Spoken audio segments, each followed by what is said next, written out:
Hey folks, back with me again. How are you guys today? I hope you guys are fine. And do you hear that?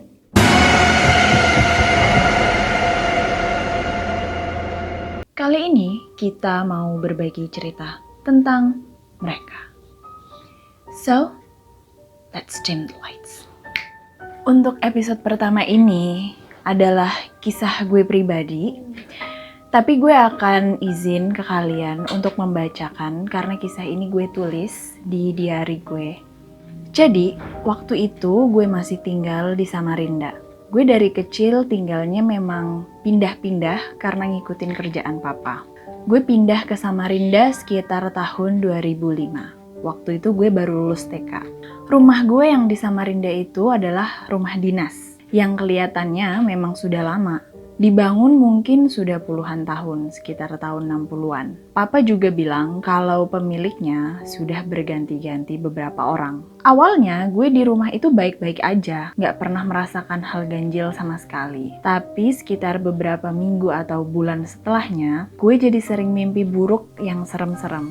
FYI, gue waktu itu sekitar umur 6 tahunan. Kejadian ini gue alamin gak cuman sekali dua kali, tapi sering banget dan bahkan ada yang berulang. Dan gue selalu nyeritain mimpi gue itu ke nyokap, dan nyokap juga merespon biasa aja, gak gimana-gimana banget gitu. Paling dia cuma bilang, oh ya udah, mungkin itu memang penghuni yang ada di sini. Dan sekarang gue akan mencoba gambarin mimpi gue itu seperti apa. Jadi gue pernah mimpi gue merasa sedang berada di dalam rumah gue yang rumah dinas itu dan sedang beraktivitas seperti biasa. Tapi anehnya di dalam mimpi itu gue selalu merasa sedang keliling ke berbagai bagian rumah. Misal, waktu itu gue pernah mimpi pertama kali di ruang dapur, gue merasa sedang keluar kamar dan pengen pergi ke dapur. Lalu gue melihat dari pintu kamar gue, di dapur itu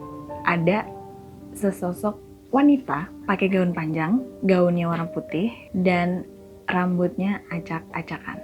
Dan dia jalan mondar-mandir di dapur sambil ngeliat ke arah kamar gue. Selanjutnya, gue mimpi lagi. Gue main di garasi belakang dan gue merasa ada suara aneh yang tiba-tiba terdengar sama gue. Dan gue jelas banget dengar suara itu, dia meminta darah ayam. Dan gue sama sekali nggak tahu kenapa dia minta darah ayam. Tapi anehnya di situ gue tidak melihat wujud apa-apa. Jadi gue cuman dengar sekelebat suara gitu. Lanjut, mimpi ketiga, gue merasa sedang berada di kamar tidur yang ada di sebelah kamar gue yang biasanya dipakai tidur. Memang sih kamar itu jarang ditempatin karena kayak kamar tamu gitu. Palingan gue kalau di kamar itu cuman sholat jamaah. Dan waktu di kamar itu, gue merasa kayak ada suara anak kecil, ya seumuran gue sih, SD gitu. Dan dia itu suka ngajak main gue. Tapi entah kenapa gue merasa si anak kecil ini tuh memang baik dan dia kayak mencari temen gitu loh. Lanjut, masih berada di rumah yang sama, di mimpi berikutnya lagi, hari-hari berikutnya, gue merasa sedang ada di teras samping, sebenarnya bukan samping sih, kayak halaman belakang mesnya gitu. Dan di belakang mes gue ini tuh kayak semacam ada lahan kosong kayak buat halaman belakang, dan di situ gue ngerasa ada suara aneh. Dan di mimpi itu rasanya nyokap gue tuh ngusir si makhluk ini gitu.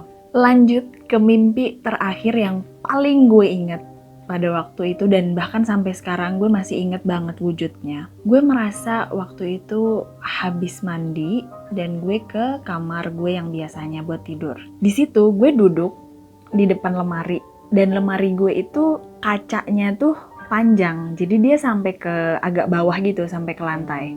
Pas gue duduk dan gue lihat ke kaca, pas mau buka, gue buka pintu lemarinya dan otomatis kacanya kegeser kan. Di situ gue lihat pantulan dari sesosok cewek di belakang gue, di kamar itu juga.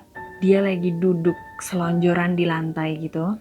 Gaunnya putih, mukanya putih pucat, terus kayak matanya sini tuh hitam gitu, kayak orang gak tidur seminggu, ngerti kan? Dan rambutnya acak-acakan kayak disasak gitu, gede banget. Dan dia lagi senderan di meja menghadap ke gue dan ngeliatin tanpa kedip. Terus gue tutup lagi lemarinya karena gue shock kan di mimpi gue itu. Dan pas gue noleh ke belakang, gak ada apa-apa. Tapi pas gue tutup lagi lemarinya dan gue lihat lagi ke kaca, dia masih di situ ngeliatin gue dan tidak bergeming, alias diam aja. Gue sempet tatap-tatapan sama dia sekitar beberapa detik sebelum akhirnya gue bisa bangun dari mimpi gue. Dan jujur mimpi terakhir itu sampai sekarang masih membekas banget di ingatan gue karena wujudnya paling jelas di antara semuanya yang pernah gue alamin. Untungnya setelah mimpi-mimpi buruk itu, beberapa minggu kemudian nggak ada lagi mimpi-mimpi yang kayak gitu. Mungkin kalau gue simpulkan, karena pada waktu itu gue masih kecil juga ya, dan mungkin cenderung lebih sensitif. Dan termasuk penghuni baru juga, jadi mereka pengen kenalan. Dan bagian menariknya adalah ketika gue udah tinggal di situ kurang lebih 5 tahun, akhirnya bokap gue itu dipindah ke luar kota lagi. Otomatis gue juga harus pindahan. Yang bikin gue merinding, waktu itu pengganti papa yang ada di kantornya sedang bertamu ke rumah. Dan si temen papa ini punya sixth sense. Lalu sewaktu dia habis bertamu, dia ngobrol-ngobrol lah gitu kan sama papa gue. Dan beberapa hari kemudian gue dapet kabar bahwa memang si pengganti papa gue ini melihat beberapa hal yang ada di rumah dinas itu. Dan memang dia membenarkan kalau rumah dinas itu berpenghuni bukan cuma manusia. Dan tidak cuma satu, tapi ada 3 katanya. Sebenarnya dia bilang kalau penghuninya ini ada yang tuyul, anak kecil, 2 ada kakek-kakek, dan yang ketiga ada wanitanya juga. Wanita jelek.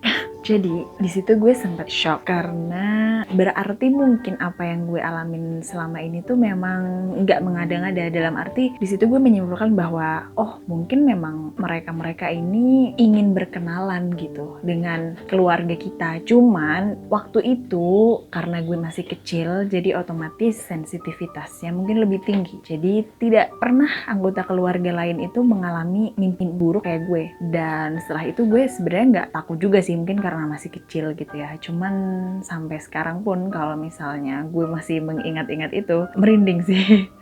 Kayak even gue masih tergambar dengan jelas sosoknya di kepala gue gitu.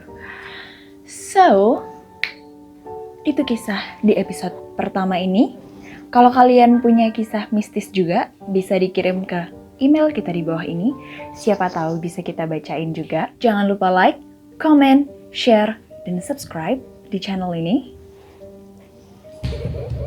Watch out. They might be around you.